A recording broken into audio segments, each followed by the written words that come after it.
Hello friends, कालच्या लेक्चरमध्ये ज्याचं नाव होतं अल्केमी ऑफ नेचर या लेसनमध्ये काल आपण बघत होतो की निसर्ग हा कशा पद्धतीने आपल्याला मोटिवेट करतो आणि कशा पद्धतीने आपल्याला पुढं जाण्यासाठी मदत करू शकतो किंवा आपल्या जीवनातील जे काही विविध घटक आहेत किंवा विविध जे काय दृष्टिकोन आहेत त्या दृष्टिकोनांमध्ये कशा पद्धतीने निसर्ग बदल घडवून आणू शकतो किंवा निसर्गाच्या कोणत्या कोणत्या घटकांमधनं कोणत्या कोणत्या उदाहरणांवरनं आपण आपल्या जीवनाला कलाटणी देऊ शकतो अशा प्रकारची काही उदाहरणं काल आपण कालच्या लेक्चरमध्ये पाहिली होती. उदाहरणार्थ काल आपल्याला सांगितलं होतं की समजा एखादं फूल असतं की ते फूल एका दिवसासाठी बहरतं, एका दिवसाचंच त्याचं आयुष्य असतं. ते फूल कुठं वापरलं जाणार आहे ते सुद्धा त्या फुलाला माहिती नसतं की ते एखाद्या देवाच्या मंदिरात जाणार आहे किंवा एखाद्या गजऱ्यात लागणार आहे किंवा एखाद्या हारमध्ये लागणार आहे किंवा एखाद्या मृतदेहावरती पडणार आहे, त्याला काही माहिती नसतं. पण त्याला कुठल्याही प्रकारचं त्याची जाणीव नसतानासुद्धा तो त्याचं आयुष्य पूर्णपणे व्यवस्थित आनंदाने जगतो. त्याचं काम सुगंध देणं असतं. तो मंदिरात जर त्याला वाहायला आपण तरी तो सुगंध देतो. एखाद्या बाईच्या गजऱ्यात जरी लावला तरी तो सुगंध देतो. आपण एखाद्या फ्लॉवर पॉटमध्ये ठेवला तरी तो सुगंध देतो आणि एखाद्या मृतदेहावरती जरी ठेवला आपण तरी तो सुगंधच देतो. या विविध घटकांमध्ये या विविध कार्यांमध्ये सुद्धा म्हणजे त्याची एवढी सगळी विविध कार्य असूनसुद्धा तो त्याचं कार्य, तो त्याची भूमिका, तो त्याचं जे काय आयुष्य आहे तो व्यवस्थित पद्धतीने जगतो. बरं, एखादं फूल हे आयुष्यामध्ये येतं आणि आयुष्यामध्ये येऊन तो काय करतो तर आयुष्यामध्ये येऊन तो त्याचं लाईफ जगत असतो. त्याचं आयुष्य भलं एका दिवसाचा असो, परंतु तो लेखक म्हणतात तो त्याचं आयुष्य एकदम अतिशय सुंदर अशा पद्धतीने तो जगत असतो. अतिशय सुंदर पद्धतीने तो त्याचा जीवनाचा निर्वाह करत असतो. त्याला कुठल्याही प्रकारची चिंता नसते. एका दिवसासाठी आला तरी तो सूर्यप्रकाशामध्ये तेवढा तेजस्वीपणे तो उभा राहतो. वाऱ्याबरोबर तो डोलतो, नाचतो आणि नंतर तो पुन्हा कोमजला जातो आणि त्या पृथ्वीमध्ये तो पुन्हा सामावला जातो. परंतु एका दिवसाचं जरी आयुष्य असलं तरी तो अतिशय आनंदाने ते आयुष्य जगत असतो. हाच सल्ला आपल्याला लेखकाने दिला आहे की आपलं आयुष्य जरी छोटं असलं किंवा मोठं असलं तरी आपण ते आयुष्य व्यवस्थित पद्धतीने जगावं, जेणेकरून आपलंसुद्धा आयुष्य चांगलं होईल. दुसरं उदाहरण आपण पाहिलं की पाणी हे इतकं सॉफ्ट असूनसुद्धा आणि एकदम कडक असूनसुद्धा आपण जर आपल्या प्रयत्नांना सातत्य ठेवलं, आपण जर आपले प्रयत्न व्यवस्थित ठेवले, आपण जर आपल्या जीवनामध्ये कधी हार मानली नाही, तर कितीही मोठं संकट असलं तरी आपण त्याच्यावरती मात करू शकतो. हे आपण रॉकी बीचच्या उदाहरणावरनं काल पाहिलं की पाण्याने कसं त्या एका मोठ्या खडकाला किंवा त्या खडकाच्या त्या मोठ्या टेकडीला कसा आकार बदलायला लावतो आणि कसा तिथं तो कोरीव काम करतो, हे आपण कालच्या ह्याच्यामध्ये पाहिलं. तिसरं उदाहरण आपण आज पाहणार आहोत आणि तिसऱ्या उदाहरणात काय बघा. अतिशय स्फूर्तिदायक आणि अतिशय चांगले प्रेरणादायी सगळी उदाहरणं आहेत. कालच्या लेक्चरमध्ये आपण अजून एक उदाहरण पाहिलं होतं. ते म्हणजे की पावमेंट फुटपाथ जो असतो त्या फुटपाथच्या त्या ब्लॉक्सच्या ह्याच्यातनं सुद्धा गवत बाहेर आलेलं असतं आणि हे जे गवत बाहेर येतं तो अतिशय जाड थर पार करून बाहेर येतो. तो घाबरत नाही, तो त्याचा रस्ता शोधत राहतो. तो गवत इतका नाजूक असतो, ते पानं ते पाती एवढी नाजूक असते, परंतु तरीही ती पाती काय करते त्या मोठ्या ब्लॉकमधनं किंवा त्या खडकातनं सुद्धा आपला मार्ग शोधून व्यवस्थित पद्धतीने बाहेर येते आणि ते आपल्याला दिसत असते. त्याचं आयुष्यसुद्धा कमी असतं कारण आपण त्याला कापून टाकतो किंवा आपण त्याला तुडवतो किंवा गाडी जाते एखादी काही जरी आणि तो खराब होतो किंवा जनावरं खाऊन टाकतात त्याला. म्हणजे त्याचं आयुष्यसुद्धा कमी असतं, पण त्याचे जे प्रयत्न होते बाहेर येण्याचे, निसर्ग पाहण्याचे, सृष्टी पाहण्याचे, जग पाहण्याचे, जिवंत राहण्याचे, हे महत्त्वाचं होतं. आज आपल्याला पुढचं उदाहरण पाहायचं आहे. We saw a bare of all leaves in cold winter months. आम्हाला एक झाड दिसलं. या ठिकाणी एक शब्द आहे बेअर, BARE बेअर. बेअरचा अर्थ होतो ज्याला कुठल्याही प्रकारचं आवरण नाही किंवा काही नाही. किंवा आता या ठिकाणी बेअर लिव्ज म्हणजे एक झाड ज्याला कुठल्याही प्रकारचा पाला नव्हता. म्हणजे पाला नाही, फुलं नाही, फळं नाही, काहीच नाही. म्हणजे फक्त ते फांद्या उभ्या होत्या. जसं आपण एखादं स्केलिटन म्हणू शकतो माणसाचं, त्या पद्धतीने. तर ह्या फक्त काय होतं, तर एक झाड उभं होतं आणि या झाडाला कुठल्याही प्रकारे पाला नव्हता, कुठल्याही प्रकारे त्याला काहीही नव्हतं. आणि अशा अवस्थेमध्ये, अशा परिस्थितीमध्ये ते झाड उभं होतं. या ठिकाणी एक बेअर शब्द आला बघा, बेअर, BARE, बेअर, ज्याच्याबद्दल आता आपण चर्चा करत होतो. समजा तुम्ही डोक्यावरती कुठली टोपी नाही घातलेली आणि तुम्ही उन्हामध्ये बाहेर पडताय, तर तुम्ही म्हणू शकता आय एम बेअर हेडेड. काय म्हणू शकता? Bare headed. पायात चप्पल नाही आहे आणि पायात चप्पल नसताना समजा आपण बाहेर चाललेलो आहोत, तर त्याला आपल्या मराठीमध्ये स्पेसिफिक शब्द आहे अनवाणी. इंग्लिशमध्ये त्याला बेअर फुटेड म्हणतात. इंग्लिशमध्ये त्याला काय म्हणतात? Bare footed. आणि मराठीत आपण त्याला म्हणतो अनवाणी. डोक्यावरती काही नाही आहे, त्याला आपण बेअर हेडेड म्हणतो. त्याच्या पद्धतीने जर एखाद्या माणसाने कपडे नाही घातले, त्यालासुद्धा तुम्ही बेअर ऑफ क्लोथ्स म्हणू शकता, किंवा त्यांनी कुठल्याही प्रकारची कापडं घातलेली नाहीत असं तुम्ही म्हणू शकता. We saw a tree bare of all leaves in the cold winter months. We thought its chapter was over. आम्हाला असं वाटलं की त्याचा विषय आता संपलेला आहे. आता त्याचा विषय संपलेला आहे. आता ह्या झाडाला कुठल्याही प्रकारचे पाला येणार नाहीत. पालाच नाही आला तर फुलं, फळं, हे सगळे फार लांबची गोष्ट आहे. म्हणे की आम्हाला ते झाड पाहिल्यानंतर असं वाटलं की आता ह्याचं आयुष्य काय झालेलं आहे, संपलेलं आहे. आता हे जाळून टाकावं किंवा उपटून टाकावं, पुढं सरपण म्हणून किंवा कुठंतरी आपलं लाकडं विकडं कुठं लागली तर ते शेकोटी विकोटी करायला वापरावी. आता त्याचा उपयोग तेवढंच राहिलेलं आहे, त्याच्या पलीकडे त्याचा उपयोग नाही असं आम्हाला वाटलं. कधी? ज्या वेळेला त्या झाडाची अवस्था पाहिली तेव्हा. झाडाची अवस्था पाहिल्यानंतर आम्हाला असं लक्षात आलं की याचा काहीही उपयोग नाही आणि हे झाड आता काही कामाचं येणार नाही आहे. But 3 months past. 3 महिने तसेच निघून गेले. स्प्रिंग सेट इन आणि वसंत ऋतूचं आगमन झालं. कुठं पाऊस बिऊस झाला, वसंत ऋतूचं आगमन झालं. And the tree was back to its green majesty once again. आणि म्हणे की 3 महिने निघून गेले आणि 3 महिने निघून गेल्यानंतर पुन्हा झाडाला पालवी फुटली, पुन्हा झाडाला पानं आली, पुन्हा झाडाला फळं आली. फुल of leaves, flowers, birds and life. आता झाड आहे, झाडाला पाला असला, फुलं असली, फळं असली की ऑटोमॅटिकली पक्षीसुद्धा येणार. आणि पक्षी आलं की त्यांचं किलबिल, त्यांचं आयुष्य, हे सगळं ते व्यवस्थितपणे रुटीन सुरू झालं. म्हणजे थोडक्यात जे झाड आम्हाला असं वाटत होतं की त्याचं आयुष्य आता संपलेलं आहे, ते आता पुन्हा अस्तित्वात येऊ शकणार नाही किंवा ह्याला पुन्हा काही येणार नाही असं जे वाटत होतं, त्या झाडाला सुंदर पालवी आता फुटलेली होती. फुलं, पानं सगळी व्यवस्थित आलेली होती आणि व्यवस्थित पद्धतीने ते आता बहरत होते. What if we too had the conviction that however difficult things are right now, it will not remain so forever. Remember, this too shall pass. आता म्हणतात की आपल्याला सुद्धा हे कन्व्हिक्शन राहिलं पाहिजे. कन्व्हिक्शन म्हणजे आत्मविश्वास. एक आपलीसुद्धा श्रद्धा पाहिजे, आपल्यालासुद्धा विश्वास पाहिजे. काय विश्वास पाहिजे आपल्याला? की परिस्थिती कितीही जरी आज कठीण असली, आज परिस्थिती किती जरी कठीण असली तर हे दिवससुद्धा जाऊ शकतात, ही वेळसुद्धा निघून जाईल, ह्याच्यातसुद्धा बदल घडून येईल आणि आपल्यालासुद्धा एक चांगलं आयुष्य जगण्याची संधी मिळेल. एक फार म्हणजे एक उदाहरण देताना मला फार वाईट वाटतं. काही वर्षांपूर्वी आपल्या वर्तमानपत्रामध्ये एक बातमी आली होती. तर त्या बातमी थोडीशी भयानक होती. ती भयानक बातमी अशी होती की एका माणसाने आपल्या 3 मुलांचा खून केला. नीट ऐका मी काय सांगतोय. एका माणसाने आपल्या 3 मुलांचा खून केला. त्याच्यानंतर त्याने आपल्या बायकोचा खून केला आणि त्याच्यानंतर त्यांनी आत्महत्या केली. म्हणजे एका वेळेला त्यांनी 5 आयुष्य संपवले.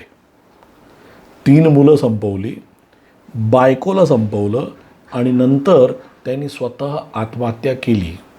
हे अतिशय भयानक आणि म्हणजे एकदम दर्दनाक अशा प्रकारचं हे घटना घडली होती. ज्या वेळेला त्या घटनेचं इन्व्हेस्टिगेशन झालं, म्हणजे ती घटना ज्यावेळेला पोलिसांनी इन्व्हेस्टिगेट केली, तर एक सुसाईड नोट सापडली. त्या माणसानी एक confession plus suicide note. Confession कशाचं, की या 4 जणांचा जो मी खून केला आहे त्याचं कन्फेशन केलं. कन्फेस करणे म्हणजे एखादा गुन्हा किंवा एखादी गोष्ट स्वीकारणे, एखाद्या गोष्टीची जबाबदारी स्वीकारणे, त्याला आपण म्हणतो कन्फेशन. आणि प्लस सुसाईड नोट अशा जॉईंटमध्ये ते सापडलं. आता याच्यामध्ये काय होतं, त्या कन्फेशन नोटमध्ये आणि त्या सुसाईड नोटमध्ये काय होतं, तर त्यांनी दिलेलं होतं की त्या माणसाची अवस्था खूप वाईट होती. घरात खायला नव्हतं, पोरांना अंगाला कपडे नव्हते नीट, शाळेला फी भरायला पैसे नव्हते. म्हणजे अतिशय गरीब आणि हालाकीच्या परिस्थितीत ते 5 जणं कसं तरी जगत होते. म्हणजे एक वेळ खाल्लं, एक वेळ नाही खाल्लं, 2 दिवस खाल्लं, 1 दिवस नाही खाल्लं, 3 दिवस नाही खाल्लं, 1 दिवस खाल्लं. म्हणजे त्यांची अवस्था त्यांनाच हे नव्हती. या वाईट अवस्थेमध्ये माणूस विविध प्रकारचे ऑप्शन्स हा वर्कआउट करत असतो. त्यांनी काय केलं, एका ज्योतिषशास्त्राकडे गेला. आपला भारत अंधश्रद्धा आहे, अंधश्रद्धेच्या आहारी जातो. ह्या सगळ्या गोष्टी कराव्यात, पण त्याला प्रत्येक गोष्टीला कुठंतरी एक मर्यादा असावी. त्याच्या मनामध्ये अंधश्रद्धा होती. तो एका ज्योतिषाकडे गेला. त्यांनी त्याची पत्रिका दाखवली आणि ती पत्रिका दाखवल्यानंतर त्या महाराजांनी जे होते XYZ, त्यांचं नावाचं वर्णन त्या सुसाईड नोटमध्ये नव्हतं. नाहीतर कदाचित त्यांच्यावरती सुद्धा खटला भरला गेला असता. तर त्यांच्या सुसाईड नोटवरती त्याचा काही उल्लेख नव्हता. परंतु त्या माणसाने सांगितलं की मी अमुक अमुक, म्हणजे समजा मी एका ज्योतिषशास्त्राला संपर्क साधला, माझी घरची परिस्थिती अतिशय बिकट असल्यामुळे, आणि जेव्हा त्या माणसाला त्यांनी संपर्क साधला तर त्या साधूंनी, त्या महाराजांनी, त्या ज्योतिषशास्त्राने त्यांना सांगितलं की तुमची अवस्था अजून विकट होणार आहे. लोकांच्या आयुष्यात 7.5 असते म्हणतात, शनीची 7.5 असते. तर ती 7.5 जी असते असं म्हणतात की ती 7.5 वर्षांची असते. तर त्यांनी सांगितलं ती 7.5 तुमच्या आयुष्यात 15 वर्षांची, डबल आहे. आणि ही जी अवस्था तुम्ही आज जगताय याच्यापेक्षा जास्त विकट परिस्थिती तुमची होणार आहे, याच्यापेक्षा वाईट दिवस तुम्हाला बघावे लागणार आहेत. अशी माहिती ज्यावेळेस त्या माणसाला दिली गेली की अजून वाईट अवस्था होईल किंवा अजून विकट परिस्थिती होणार आहे, अजून तुला वाईट दिवसांना सामोरे जावं लागणार आहे, ह्या सगळ्या गोष्टी ज्यावेळेस त्याला कळल्या तर तो आतनं एकदम तुटला आणि त्यांनी स्वतःचं आयुष्य संपवण्याचा निर्णय घेतला. आणि फक्त स्वतःचंच नाही तर त्यांनी संपूर्ण कुटुंबाचं आयुष्य संपवलं आणि ते दिवस त्यांनी घालवले.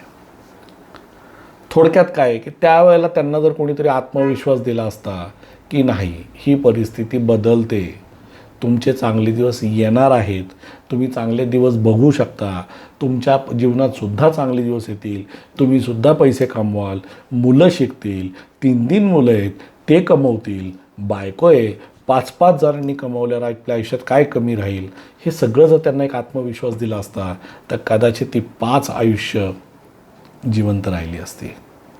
पण ज्यांनी कोणी त्यांना ती माहिती दिली किंवा ज्यांनी कोणी त्यांना ते सांगितलं, ती चुकीची माहिती दिली किंवा ती चुकीची म्हणता येत नाही, पण त्यांचा जो आत्मविश्वास होता तो त्यांनी खच्ची केला आणि त्याच्यामुळे त्यांना त्रास झाला.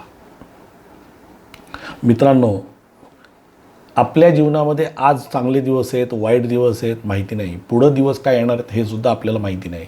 त्यामुळे आपलं काम फक्त एवढंच आहे की आपण आत्मविश्वास ठेवून, आपण एक वेगळा आत्मविश्वास आपल्या अंगी बाळगून आपण पुढं जाणे, आपण स्वतः प्रामाणिक राहणे, आपण स्वतः कष्ट करणे, हेच आपल्या हातात आहे आणि ते आपण करावं. आणि हे आपल्याला आत्मविश्वास देणारा आपल्या पाठीशी कोणीतरी पाहिजे. आणि हे पाठी देणारे सर्वात महत्त्वाचे आपले असतात आईवडील. ते आपल्याला नेहमी या संदर्भात मार्गदर्शन करत असतात, आपल्याला आत्मविश्वास देत असतात, आपल्याला चांगल्या गोष्टी शिकवत असतात आणि आपण त्यांचं ऐकून आणि त्यांच्या पावलांवर चालून, त्यांचं अनुकरण करून, त्यांना आदर्श मानून या सगळ्या गोष्टी पार करायच्या असतात. दिस टू शाल पास, हे दिवससुद्धा जातील. आज दुःखाचे दिवस आहेत, उद्या आनंदाचे येतील. आज आनंदाचे आहेत, उद्या जीवनात दुःख पण येऊ शकतं. जीवन हे परस्परावलंबी आहे, इंटरट्विंड आहे. कशाने इंटरट्विंड आहे? सुख दुःख. सुख आहे, दुःख आहे, दुःख आहे, सुख आहे. सुख दुःख रोज चालू राहणार आहे. त्याच्यामुळं आपण त्याच्यात सामावून हे जायचं नसतं, खच्ची होऊन जायचं नसतं. किंवा ज्या वेळेला आपल्याला हे होईल की बाबा तर कोणत्याही परिस्थितीत खच्ची न होणे हा आपल्या जीवनातला एक महत्त्वाचा उद्दिष्ट आणि महत्त्वाची गोष्ट आपल्या जीवनामध्ये असली पाहिजे. हे या उदाहरणामध्ये लेखकाला सांगायचं आहे. ठीक आहे. तर ही 3 उदाहरणं आता आपण पाहिली, 4 उदाहरणं. आता आपण 5वं उदाहरण पाहूयात. वी सॉ an army of ants lugging a fly which was at least 10 times the ant size. मुंगी आपल्याला माहिती आहे. ही मुंगी काय करते? आपण जर मुंगीचं आयुष्य पाहिलं किंवा मुंगीकडं आपण कधी ऑब्झर्वेशन केलं, तर ही मुंगी काय करते? त्याच्यापेक्षा आकाराने खूप मोठा असलेला एखादा किडा, मुंगीचा आकार किती, किड्याचा आकार किती, त्या मुंगीपेक्षा आकाराने खूप मोठा असलेला एखादा किडा, तो ज्यावेळेला कुठंतरी मरून पडलेला असतो किंवा कुठंतरी सापडतो, 5-50 मुंग्या एकत्र येतात. 5-50 मुंग्या एकत्र येऊन काय करतात? एक युनिटीमध्ये त्या किड्याला उचलतात. आता त्याचे फिलर किती नाजूक असतात मुंगीचे, पण त्या फिलरवरती सुद्धा हे उचलतात आणि एका लॉंग डिस्टन्सला घेऊन जातात. त्यांच्यासाठी लॉंग म्हणजे आपल्यासाठी 10 पावलं असेल, पण एका विशिष्ट अंतरापर्यंत ते त्या किड्याला घेऊन जातात. त्या किड्याला घेऊन जाऊन ते काय करतात? तिथं त्यांचं जे काही पार्टी असेल ते करत असतील. आज किडा सापडलाय, पार्टी होत असेल जंगी, तो विषय वेगळा आहे. पण एवढी नाजूक ती छोटीशी मुंगी एवढ्या मोठ्या किड्याला घेऊन जाऊ शकते. कशाच्या जोरावर? पुढे बघा. The ants organised themselves. मुंग्यांनी काय केलं? स्वतःला ऑर्गनाइज केलं. म्हणजे थोडक्यात त्यांनी प्रॉपर नियोजन केलं. Themselves around the fly. प्रत्येकाने काय केलं? व्यवस्थित सगळ्यांनी मुंगीच्या भोवती आपल्याला ऑर्गनाईज केलं. म्हणजे ती मुंगी ठेवलेली त्याच्या भोवती सगळ्यांनी स्वतःला ऑर्गनाईज केलं. सगळ्या मुंग्या व्यवस्थित उभ्या राहिल्या.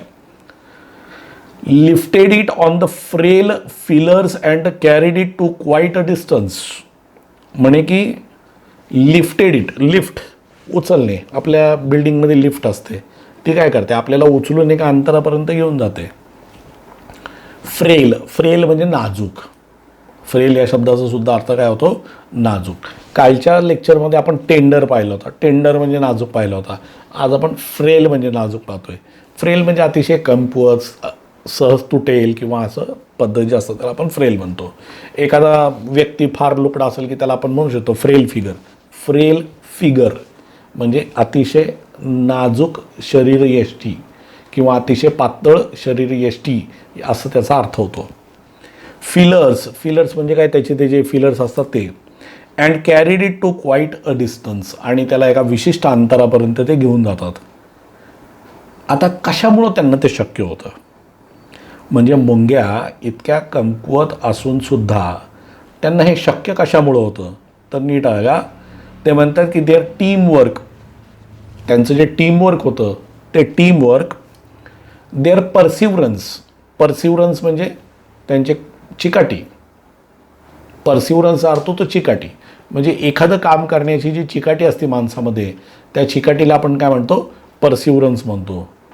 वेअर इम्प्रेसिव्ह म्हणजे प्रभावी किंवा महत्त्वाची. म्हणजे त्यांची जी चिकाटी होती, त्यांचा जो तो परसिवरन्स होता, त्यांची ते जे टीमवर्क होतं ते महत्त्वाचं होतं. थोडक्यात लेखकाला या ठिकाणी आपल्याला संघटित राहा हा गुण शिकवायचा आहे की माणसांनी कसं राहिलं पाहिजे? संघटित राहिलं पाहिजे, एकत्रित राहिलं पाहिजे. माणूस ज्यावेळेला संघटित राहतो, एकत्रित राहतो, तेव्हा तो पुढं जाऊ शकतो. That if we too are consistent सलगता म्हणजे एक नियमितता पाहिजे आपल्यामध्ये. एखादं कार्य सुरू केलं, एखादी गोष्ट सुरू केली, त्याच्यामध्ये आपली काय पाहिजे, नियमितता पाहिजे, आपल्या एक रेग्युलरिटी पाहिजे, कन्सिस्टंट, ऑर्गनाइज्ड म्हणजे थोडक्यात प्लॅनिंग पाहिजे, फोकस्ड, फार महत्त्वाचा शब्द या पॅराग्राफमधला. फोकस्ड म्हणजे काय, तर म्हणजे एकच काम करायचं आहे आपल्याला. फोकस, आपल्या जीवनाचं एक ध्येय, एक उद्दिष्ट ठरवा आणि त्या ध्येय आणि उद्दिष्टाप्रमाणे आपले कार्य ठरवा आणि त्या पद्धतीने कार्य करत राहा. त्याला म्हणायचं फोकस्ड. आता तुमचं फोकस पाहिजे काय, मला 10वीला किती टक्के पाडायचे, याकडे तुमचा फोकस पाहिजे. मला 10वीला एवढे टक्के पाडायचे आहेत, मी एवढ्या टक्क्यांनी पास होणार, मी असं करणार आहे, हा तुमचा फोकस पाहिजे. ही तुमची क्वालिटी तुम्हालाच मेंटेन करावी लागेल की मला ह्या पद्धतीने ही गोष्ट मेंटेन करायची आहे किंवा या पद्धतीने ही गोष्ट मला करायची आहे. हा गुण तुमच्यामध्ये आत्ता पाहिजे. Spider webs are delicate. आता छोटी छोटी काही उदाहरणं दिलेली आहेत. स्पायडर वेब, स्पायडरचा वेब पाहतो आपण, तो किती डेलिकेट असतो. आता डेलिकेट म्हणजे परत नाजूक आला बघा. फ्रेल, डेलिकेट, कालचा टेंडर, हे सगळे समानार्थी शब्द आहेत. वेब्स आर डेलिकेटचा अर्थसुद्धा होतो नाजूक. येट व्हेरी स्ट्रॉंग, नाजूक आहे पण मजबूत आहे. आपण म्हणतो ना, एखादा माणूस दिसायला लोकडा असतो पण ताकद आतनं खूप असते. जाडा आहे म्हणजे ताकद आहे असं नाही आहे. लुकड्यामध्ये सुद्धा प्रचंड ताकद असू शकते. Eight very strong. येटचा अर्थ काय होतो की लुकडा असून सुद्धा, म्हणजे ते नाजूक असून सुद्धा त्याच्यामध्ये ताकद आहे. म्हणजे जरीही स्पायडर वेब हे नाजूक असलं तरी त्याच्यामध्ये ताकद आहे. Rainbow colours the entire sky. Rainbow जो असतो, रेनबो आकाशात आपल्याला इंद्रधनुष्य दिसतं. कलर द एंटायर स्काय, संपूर्ण आकाशाला तो काय करतो, रंगीत करून टाकतो. असतो लहान पण संपूर्ण आकाश आपल्याला काय दिसतं त्यावेळेला, असं रंगबिरंगी दिसतं. Oyster take in a grain of sand, they open up with a pearl. Oyster जे असतं ते एखादं ग्रेनचं हे घेतं आणि त्याचं रूपांतर कशामध्ये होतं, पर्लमध्ये, मोतीमध्ये होतं. Innumerable stars shine across the infinite sky. Infinite म्हणजे अथांग, म्हणजे एकदम विस्तृत अशा प्रकारचं जे आकाश आहे, लाखो तारे झगमगतात, लाखो स्टार्स आहेत. आपण मोजू शकतो का, नाही. म्हणून त्याला काय म्हटलं, इनन्युमरेबल. म्हणजे काय की अगणित, न मोजता येण्यात इतके येते, आपण मोजू पण शकत नाही. Innumerable star shine across the infinite sky. Clouds take a new shapes with every passing moment. Cloud जे असतं, ढग प्रत्येक मिनिटाला नवीन शेप घेतो, प्रत्येक सेकंदाला म्हटलं तरी नवीन शेप घेतो. सारखं तो बदलत असतो. तो एकाच ह्याच्यात काय ते काय हे का नाही, मग तो सुद्धा काय करतो, त्याचा आकार जो असतो तो कंटिन्युअसली बदलत राहतो. The wind makes the tree dance with unhindered passion. म्हणजे झाडाला कुठल्याही प्रकारची बंधनं नाहीत, कुठल्याही प्रकारचं रेस्ट्रिक्शन नाही. आनंद आहे, आनंदकडे, इकडे तिकडे, चोहीकडे. ते सुद्धा काय करत असतात, मस्तपैकी आनंदाने नाचत असतात. वारा येतो, झाडं हलतात, त्याला लेखकांनी नाचण्याची उपमा दिलेली आहे. जसं फुलाला कालच्या आपण लेक्चरमध्ये पाहिलं की फूल जेव्हा झाडात वारा आला म्हणून हलतं, तर लेखक, कवी त्याला काय म्हणतात की ते नाचत आहेत, ते काय करतायत, नाचतायत, अशी उपमा दिलेली. सेम आज केलेलं आहे की झाड हलतंय म्हणजे थोडक्यात झाड नाचत आहे. पॅशन म्हणजे सुद्धा जिद्द, चिकाटी किंवा आवड, त्याला आपण पॅशन म्हणू शकतो. Water without the hint of ego changes its form according to the dictates of the sun and the wind. एक खूप सुंदर गाणं होतं जुनं, तुम्ही कधी ऐकलं आहे का नाही माहिती नाही, यूट्यूबवरती टाका, तुम्हाला सापडेल. पानी रे पानी तेरा रंग कैसा, जिसमें भी डालो लगे उस जैसा. पानी रे पानी तेरा रंग कैसा, जिसमें भी डालो लगे उस जैसा. म्हणजे तुम्ही लाल रंग टाकले की लाल दिसलं. हिरव्यात टाकलं हिरवं दिसलं, काळ्यात टाकलं काळं दिसलं, निळ्यात टाकलं निळं दिसलं. त्याचं स्वतःचं काय अस्तित्व नाही, स्वतःचा कुठला रंग नाही. गोडमध्ये टाकलं गोड झालं, खारटमध्ये टाकलं खारट झालं, लिंबू पिळलं आंबट झालं. म्हणजे त्याची टेस्ट, त्याची कलर हे काहीच नाही आहे. बरं, आकार, बाटलीत टाकलं बाटलीच्या आकाराचं, बगुल्यात टाकलं बगुल्याच्या आकाराचं, ग्लासमध्ये टाकलं ग्लासच्या आकाराचं, वाटीत टाकलं वाटीच्या आकाराचं, चमचा टाकलं तर म्हणजे आकार, रंग, चव ही तो कशा पद्धतीने बदलू शकतो. तुम्ही ज्याच्यात त्याला मिक्स कराल, तुम्ही ज्याच्याबरोबर त्याला मिक्स कराल, त्याच्या पद्धतीने तो स्वतःचा रंग काय करतो, हा बदलून घेतो, चव बदलून घेतो, आकार बदलून घेतो. तो स्वतःच्या मनाने त्याचे काहीही ठरलेलं नसतं. या ठिकाणी काय म्हटले, एखादं तळं असतं, एखादं तळं, त्या तळ्यातलं जे पाणी असतं ना, हे असं असं असं फिरत असतं. पण ते कोण ठरवतं कसं फिरायचं? वारा ठरवतो. तळं नाही ठरवत, त्याच्या मनावर नाही येते. ते तळं नाही ठरवत, ते वारा ठरवतो, सूर्य ठरवतो, दिशा ठरवते, पाणी ठरवत नाही. वारा असा येतोय ते असं जाईल, वारा इथून आला ते असं जाईल. त्याला काय, त्या पाण्याला तर काय मूवमेंट द्यायची फक्त. ज्या पद्धतीने वारा आला तो वारा त्याला मूव्ह करतो आणि तो त्या पद्धतीने जातोय. त्याला स्वतःचं कुठलं अस्तित्व, स्वतःची कुठली इच्छा, स्वतःची कुठलीही बंधनं त्याची नाहीत.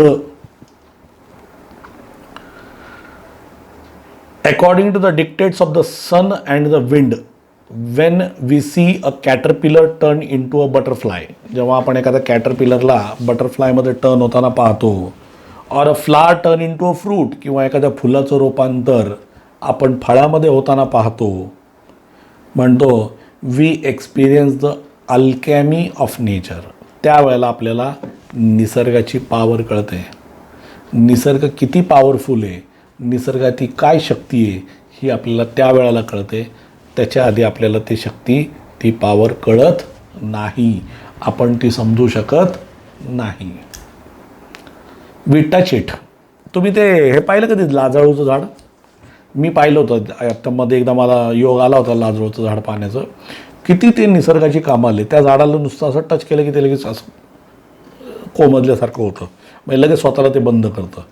भयानक होतं त्या. म्हणजे खरोखर निसर्गामध्ये काहीतरी पॉवर आहे. निसर्गातल्या काही गोष्टी खरोखर जे आपण वाचतो त्या वास्तविकतेत आपल्याला अनुभवायला मिळाल्यावर खरोखरच आनंद मिळतो. वी टच इट, जेव्हा आपण निसर्गाच्या सानिध्यात जातो, जेव्हा आपण निसर्गाचा आनंद लुटतो, जेव्हा आपण निसर्ग पाहतो, we touch it and become gold ourselves, आणि आपण स्वतः गोल्ड होतो. म्हणजे थोडक्यात आपण स्वतः एक म्हणजे थोडक्यात आपल्याला स्वतःला त्याचा आनंद मिळतो. या ठिकाणी गोल्ड होतो म्हणजे थोडक्यात आपल्याला त्याचा आनंद मिळतो आणि आपण तो आनंद लुटतो, आपण तो आनंद स्वीकारतो, असं या ठिकाणी लेखिका ज्या रक्षा भराडी आहेत त्यांना असं म्हणायचं आहे. तर मित्रांनो, आजच्या या धड्यामध्ये आपण वेगवेगळी उदाहरणं जी पाहिली, त्या वेगवेगळ्या उदाहरणांवरून असं लक्षात आलं की एखादी वस्तू किती जरी छोटी असली तरी ते मोठं काम करू शकते. कधीही हार मानू नका. जीवनामध्ये हार न मागता पुढे चला. संकटांना मात करा. फक्त चिकाटी, संकल्प, ध्येयपूर्तीची अपेक्षा, इच्छा, त्याच्या मागे पाठपुरावा करणे, या सगळ्या गोष्टी आपल्याला गरजेच्या आहेत. आज जी परिस्थिती आहे ती नक्कीच नेहमी राहणार नाही. परिस्थितीमध्ये बदल घडतो, बदल घडणार. बदल कोण घडवणार? तर बदल आपण घडवणार. ती कुवत कोणात आहे? तर ती कुवत आपल्यात आहे. आपणच ते करू शकतो आणि आपण ते करावं. हे या ठिकाणी रक्षा भराडी यांनी वेगवेगळ्या उदाहरणांच्या साहाय्याने आपल्याला या धड्यामध्ये सांगण्याचा प्रयत्न केलेला आहे. धड्याचं शीर्षकच किती सुंदर होतं बघा ना, अल्केमी ऑफ नेचर, म्हणजे निसर्गाची शक्ती, निसर्गाचे चमत्कारसुद्धा म्हणतात काही लोक त्याला. हे निसर्गाचे चमत्कार आहेत की एक निसर्गसुद्धा आपल्याला इतक्या गोष्टी, इतक्या वेगवेगळ्या प्रभावी माध्यमांनी, इतक्या प्रभावी उदाहरणांवरनं आपल्याला समजू सांगू शकतात. हे निसर्गच आहे. ही खरोखर त्याची एक विलक्षण अशी त्याची शक्ती आहे जे ते आपल्याला सांगू शकतात. ठीक आहे मित्रांनो, या धड्याचं इथं एंड झालेलं आहे, पण आपल्याला आज थोड्याशा ॲक्टिव्हिटीजसुद्धा डिस्कस करायच्या आहेत. तर त्या कशा आहेत ते बघा. पान नंबर 120वरती जे आपण बघत होतो तर त्याच्यामध्ये या ठिकाणी एक वेबचार्ट दिलेला आहे. वेबचार्ट यापूर्वी मी तुम्हाला या वर्षातसुद्धा दोनदा दिलेले आहेत. म्हणजे एक फेल्युअर ऑफ अ स्टुडंट आणि दुसरं मला वाटतं reasons of failure of a student आणि दुसरं अजूनही कुठलं तरी दिलं होतं, मला आता आठवत नाही आहे, पण मला वाटतं बुक्सबद्दल दिलं होतं आपण. तर ती दोन जे काही आपण उदाहरणं घेतलेली आहेत, एन्व्हायरमेंटचं घेतलं तर का लक्षात नाही मला. तर ते जे आहे त्याबरोबरीने आता या ठिकाणी तुम्हाला वेबचार्ट बनवायचं आहे. म्हणजे हा जो धडा आहे या धड्याच्या मदतीने तुम्हाला आता काय करायचं आहे, हिबिस्कस प्लांट जे आहे त्याची जी क्वालिटीज होत्या किंवा त्याच्याबद्दल जे या धड्यामध्ये दिलेले आहे त्या आधारावरती तुम्हाला हा चार्ट बनवायचा आहे. काय म्हटलं बघा, go through the text again and complete the web that highlights the various features of flower of hibiscus plant. One is done for you. मग थोडक्यात तो कशा पद्धतीने त्याचं लाईफस्टाईल आहे, तो काय काय करतो. जसं इथं दिलं आहे फ्लावर ब्लूम्स एव्हरी फोर्टनाईट. प्रत्येक पंधरवड्याला काय होतं तर एक फूल येतं. मग काय होतं, it smiles with the sun, it dances with the wind, it withers. ते जे काय जीवनक्रम त्याचं दिलेलं आहे तो जीवनक्रम तुम्हाला याच्यामध्ये या वेबचार्टमध्ये भरायचा आहे. आणि हा वेबचार्ट हिबिस्कस प्लांटचं उदाहरण आपल्या दुसऱ्याच पॅरेग्राफमध्ये होतं. जिथं उदाहरणं द्यायला सुरुवात केली होती त्याच्यात लगेचच होतं, त्यामुळे तुम्हाला तो लगेच सापडेल आणि तुम्ही ते भरू शकता. त्याच्यामध्ये तुम्ही मनाचे पॉईंट टाकू शकता, पण जास्त नाही, कारण टेक्स्टमधून लिहा असं सांगितलं आहे. जर आपल्याला मनाने लिहा असं सांगितलं असतं तर मग आपण काहीतरी वेगळं लिहू शकलो असतो. पण टेक्स्ट वाचा आणि टेक्स्टमधनं लिहा असं त्यांनी जर सांगितलं आहे तर आपल्याला टेक्स्टमधनंच लिहिणं गरजेचं असतं. आपल्याला जास्त आपली अक्कल पाजरून चालत नाही.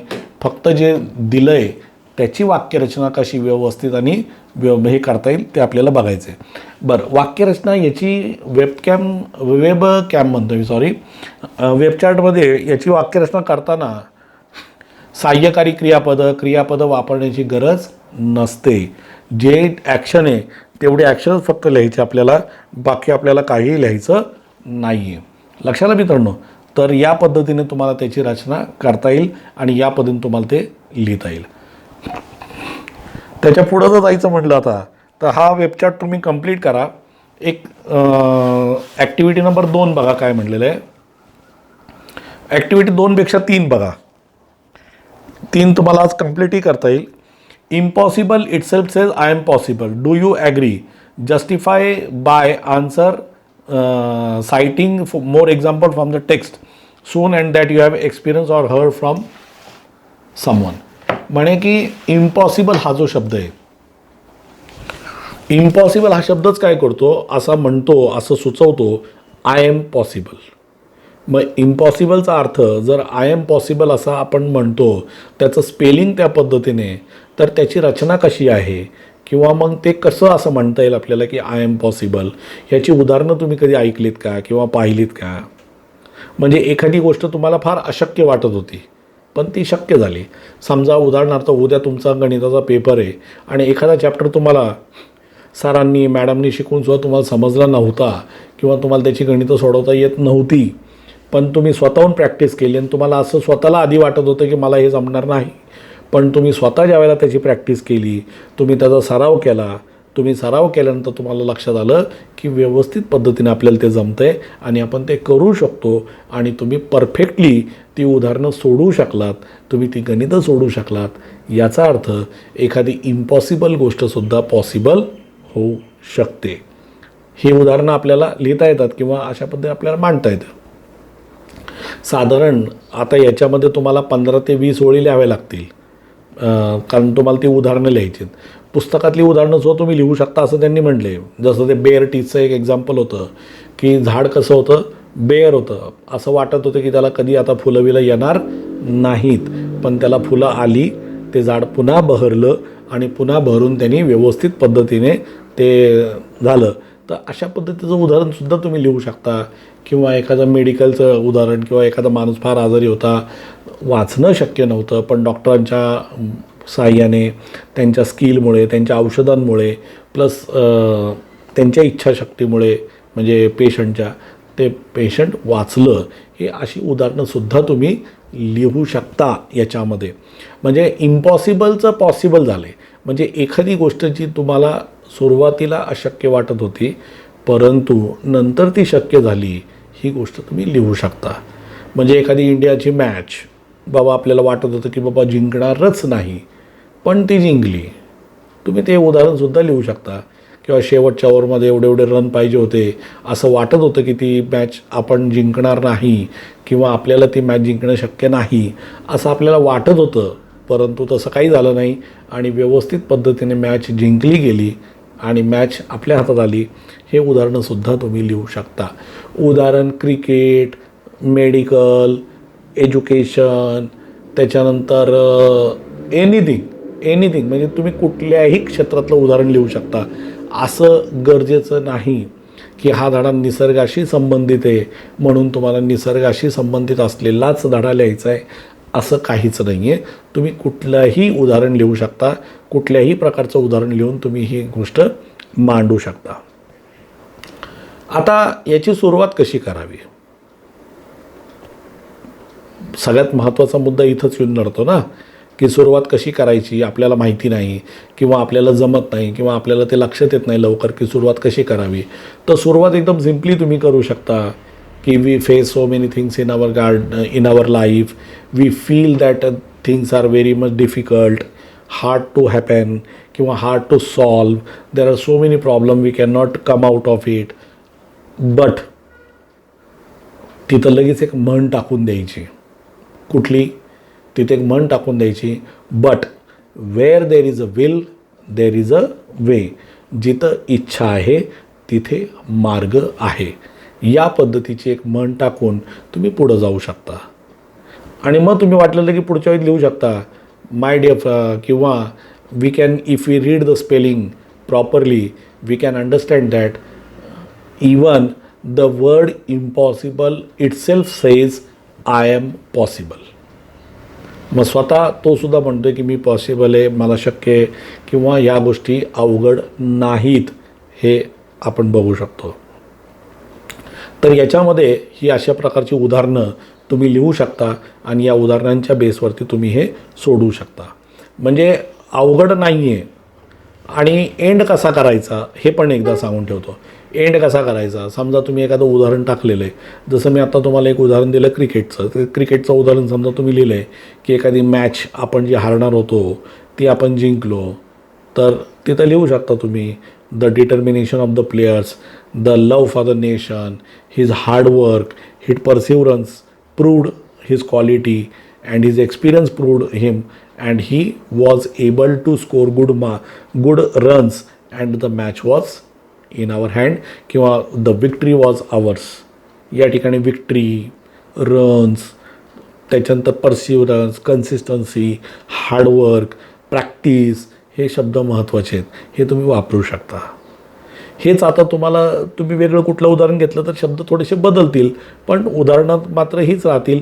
याच पद्धतीचे उदाहरणं तुम्ही घेऊन ते लिहू शकता. तर काय म्हणले? Impossible itself says I am possible, do you agree? तुम्ही ॲग्री करता का? मग लिहितानाच लिहायचं yes I agree that the word impossible itself says I am possible. हे लिहिणं गरजेचं आहे बरं का, कारण त्यांनी प्रश्न विचारला आहे. म्हणजे त्याचं उत्तर त्यांना मिळालं पाहिजे. Justify your answer by citing. Cite CITE असा तो शब्द आहे. साईट करणे म्हणजे थोडक्यात वर्णन करणे किंवा सांगणे. Citing some example from the text. पुस्तकातनं काही उदाहरणं तुम्ही तिथं मांडू शकता. And some that you have experienced or heard from someone. तुम्ही कोणाकडनं तरी ऐकलेत किंवा तुम्ही कुठून तरी अनुभवलेत अशा प्रकारची उदाहरणं तुम्ही त्या ठिकाणी मांडू शकता, असं स्वतः ॲक्टिव्हिटीमध्ये सांगितलेलं आहे. तर ती ॲक्टिव्हिटी तुम्ही अशा पद्धतीने इझिली सोडू शकता. ही महत्त्वाची ॲक्टिव्हिटी आहे. एक्झाममध्ये अशा प्रकारची ॲक्टिव्हिटी येऊ शकते. त्याचं कारण म्हणजे पुस्तकातली ॲक्टिव्हिटी आहे. आणि परीक्षेमध्ये 10वीच्या बोर्डामध्ये पुस्तकातल्या ॲक्टिव्हिटी बऱ्याच वेळा विचारल्या जातात. विचारण्याची सिस्टीम आहे, त्यामुळे त्याच्याकडं कुठल्याही प्रकारे दुर्लक्ष करायचं नाही आहे. आपण ज्या ज्या धड्याच्या ॲक्टिव्हिटीज घेतल्या नाही त्या सगळ्या आपण घेणार आहेत, त्या सगळ्या आपण पूर्ण करणार आहे. ठीक आहे फ्रेंड्स, लक्षात आली ही ॲक्टिव्हिटी सगळ्यांना की या ॲक्टिव्हिटीमध्ये तुम्हाला काय करायचं आहे? पुढची ॲक्टिव्हिटी बघा. Find synonym from the text for the following words phrases. आता म्हणतात की पुढचे जे काही वर्ड्स आहेत, पुढचे जे काही फ्रेजेस आहेत, ह्यासाठी तुम्हाला समानार्थी शब्द शोधायचा आहे. तुम्हाला माहिती आहे एक शब्दसमूहांसाठी शब्द सुचवा असा एक प्रश्न असतो. शब्दसमूहाला शब्द सुचवा. तर या ठिकाणी ABCDE असे 5 वर्ड दिलेले आहेत. या 5 वर्ड्सला तुम्हाला किंवा या 5 गोष्टींना तुम्हाला वेगवेगळ्या प्रकारचे शब्द हे तुम्हाला सुचवायचे आहेत. Strong feeling of fear or respect, म्हणजे हे जो शब्द होता ना, म्हणजे मी तुम्हाला काल म्हटलं होतं बघा की शब्द, शब्दामध्ये सरप्राईज आहे, शॉक आहे, भीती आहे, बरेच शब्दांचं सामांगी मिश्रण आहे, तो तिथं परफेक्ट बसतो. टू डायरेक्ट ॲथॉरिटेटिव्हली, म्हणजे डायरेक्टली एखाद्याला संबोधित करणे, म्हणजे असं मध्ये कुठल्याही नाही करणे. टू पीर थ्रू, डोकावणे, तो शब्द पिन होता ना तो शब्द. लार्ज अँड इम्प्रेसिव्हली ब्युटिफुल, अतिशय सुंदर आणि मोठं. Easily broken or damage, frail, feelers आपण फ्रेलचा शब्द आहे तो त्या ठिकाणी बसतो. डेलिकेट पण बसतो, डेलिकेटसुद्धा, फ्रेलसुद्धा. हे सगळे शब्द तुम्ही प्रॉपरली याच्यातनं घेऊ शकता. म्हणजे जे आपलं हे काय म्हणतात ग्लोसरी आहे त्याच्यातसुद्धा तुम्हाला हे सापडतील. आणि ग्लोसरीत जरी नाही सापडले तर तुम्हाला व्यवस्थित पद्धतीने धडा जर तुम्ही एकदा व्यवस्थित वाचला तर तुम्हाला हे शब्दांचे अर्थ प्रॉपरली सापडतील. ह्या सगळ्या ॲक्टिव्हिटीज आत्ता सांगितल्या, 3 ॲक्टिव्हिटी सांगितल्या. या तिन्ही ॲक्टिव्हिटी आपल्या वहीमध्ये सोडवा आणि आपल्या नेहमीच्या सवयीप्रमाणे त्याला प्रॉपरली पुस्तकातसुद्धा पान नंबर द्या आणि वहीमध्ये सुद्धा पान नंबर द्या, जेणेकरून पुढच्या वेळेला आपल्याला ते शोधायला सोपं जाईल. ठीक आहे मित्रांनो, या पुढच्या ज्या ॲक्टिव्हिटीज आहेत या धड्याच्या किंवा बाकीच्या त्या आपण पुढच्या लेक्चरमध्ये आपण सोडूयात. आज आपण इथेच थांबूयात. थँक्यू.